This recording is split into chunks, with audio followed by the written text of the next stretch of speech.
guys tonight. You're all a bunch of bastards. That's what it is.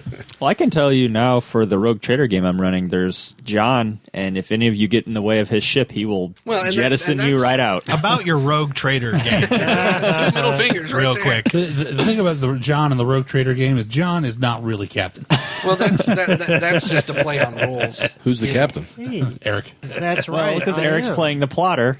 Yeah. I am scheming against John in that game. No, you're an orc. Did that just now dawn on you?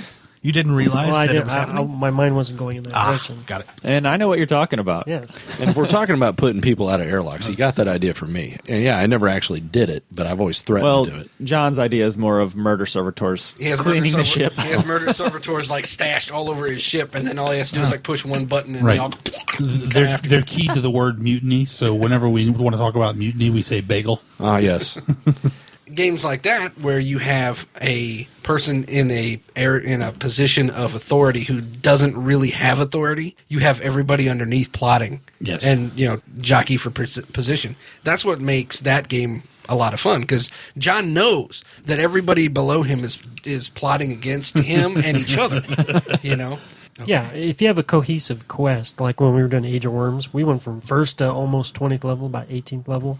And I don't think, there might have been some deaths along the way, but there was no betrayal whatsoever in that group. It was stick to the quest from beginning to end. And you notice we don't talk about that one nearly as much as others. Dungeon crawl. Maybe that's a good defining or a good difference between the linear campaign and the loose campaign. Yeah, because a linear campaign, you don't have a whole lot of room to play. As I recall, when we played the Age of Worms, we bitched about it the entire time we were doing it. We were sick and frickin' tired of following the adventure path. Yes. Well, we loved our characters, but we wanted to do something else. I think Mike did a great job of making it fun. But at the end of the while you're in the middle Kevin of it, helped make it fun because the quirky characters. Oh yeah, definitely. It was 12 different episodes, right? And each one took. Paizo learned the lesson, and now their adventure paths are only half as long. Yeah, they don't do those anymore.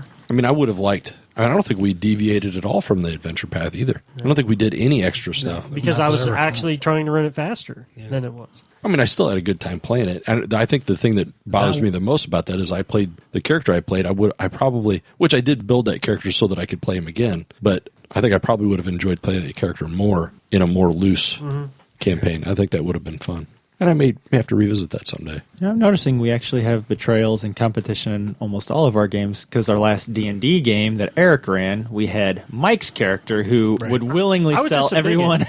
No, I was and as that Mike's attitude was appropriate to the setting. Yeah, but he would also willingly sell everyone else out. Yeah, well, that's because you are all non-human. Okay. Does fleeing from combat, leaving everyone else, does that count as a betrayal? No, that's cowardism. Well, okay. Yeah, it brings up an interesting... Yes, but Winston Churchill would say that you betrayed yourself, sir. So are you then confusing loyalty for betrayal? You can have a group... Okay, that's kind of like what our Sea Princess campaign is. It's a group of people who are not loyal to each other, and that's different than betrayal. Betrayal, there has to be trust. Well, I remember the first couple nights we played the Sea Princess campaign, we're chased out of the house by a gnoll, and it's chasing Eric's character down. So I give chase, shoot it with my bow, and so it decided, I guess I'll get him. So it started chasing me. And Eric's character just ran off. I was like, what the hell, dude? But we were helping each other here. Well, it's why I stole what was rightfully Sean's treasure, because I have no loyalty to that guy. Sure. Especially not Sean, because Sean's character came in. Sean's character came in much later than the rest of ours. That was actually my first or second adventure. Well, yeah, but you say much later, but in real time, there was only like a couple weeks, right? Yeah, he just met the group. Oh, really? I was thinking there was more time than that. No. It was pretty quick. Okay. I do remember now telling you, hey, we just started a new campaign. You need to start coming playing. Right. Yeah. Right. And then we took over his house. Right. Yes. The real reason we wanted That's why Sean will henceforth be a member of the group, because we're in his house. There you go. That's the best way to stay in the group. We're not going anywhere either, man. Give him 4 walls and a roof. We're going to come down one day and it's just going to be empty. The house is going to be empty. The Sea Princess campaign has an interesting, you're talking about loyalty. The loyalty in that it's still early and you haven't really necessarily earned it.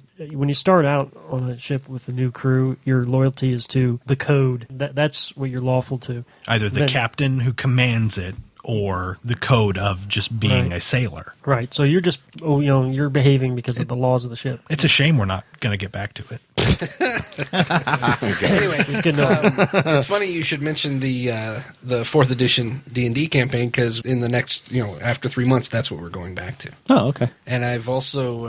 I told you I wanted to have Cavender come back. Right? I know you did, and we'll talk about that. The plots begin already.